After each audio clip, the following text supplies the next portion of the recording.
account at Mexcreationtv, just give a subscribe button. Yes, when we look at what we call security guard jobs, some of you have been asking me questions about the security guards. Yes, I'll personally myself, I will not disagree. I came as a security guard, definitely. That's what I would say, and I was very proud of it. But however, something that definitely should understand, when you look at security guard jobs, unlike before, the requirement for you to be recruited as a security guard were so much different from what is prevailing right now. Most of you will agree with me right now. If you are coming as a security guard, depending on where you're going,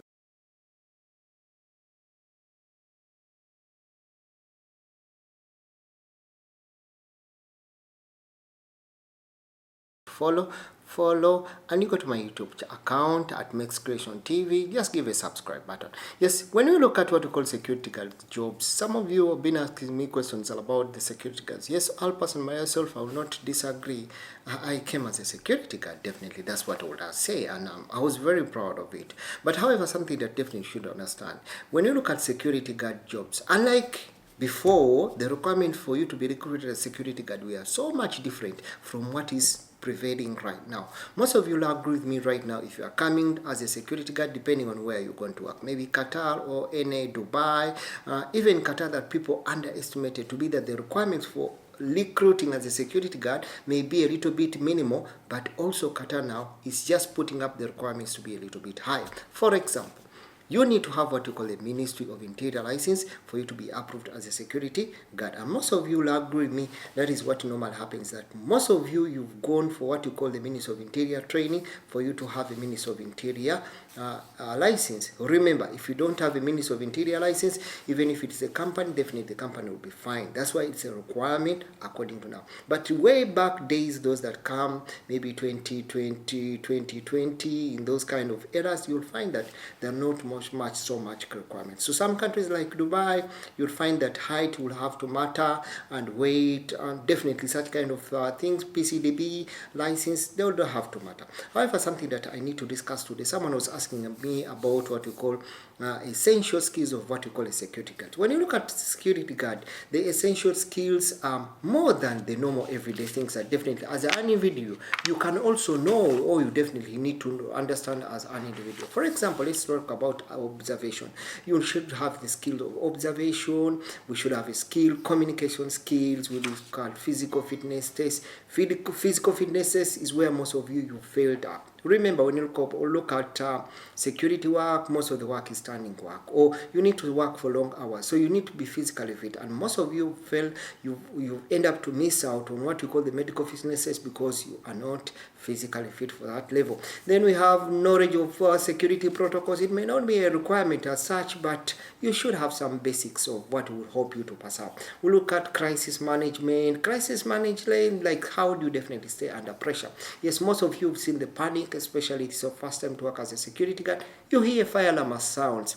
When a fire alarm is activated, then the best thing you'll do is, I as a security guard, to be prepared to see what could be the next step. You are the one hiding under the staircase. So probably you find that the crisis management as a security guard, if it is an interview question or if it is a practical interview question, then you end up what we call failing it. Taking appropriate action in cases of emergency. For example, we look at under crisis management emergencies. For example, we have evacuation. What do you need? What is your role as in the case of evacuation? There's fire in the building. What is your role? What are you supposed to do? Are you going to cry? Are you going to do? There's always a procedure. So most of the times we look at the induction training that is normally given to us when we come to these companies, where you may find some good companies that give you induction training. We may find some of those companies that take you direct to work, but some of these basics you need to learn them as slowly as time keeps on moving. We look at alertness and critical thinking that develops as you should be. And a person who can even respond, who can even identify what we call a suspicious activity. We look at alertness to detail, at what we call attention to detail. For example, you need to write a report. How do you need to write a summary report? When you like a security report or an incident report, it's not like you're going to be narrating the whole story of you where you started growing from when you're still young until when you're old. It will just be a summarized story that will be attended just direct to the details of what you need to know. In this time, between this time, we had an ambulance that was emerging, and this time the police or alphas arrived. On this time, we had the paramedics coming. In between this time and this time, there was dispatch or left with kind of the suspect was left. It's a very simple and detailed report that definitely need to understand. Yes, we look at time management and liability. We look at how definitely you're variable at that place where you are working. Yes, personally myself, I would think I would definitely give us myself example. I never worked to very many locations because I definitely had to give the best that I can in one moment.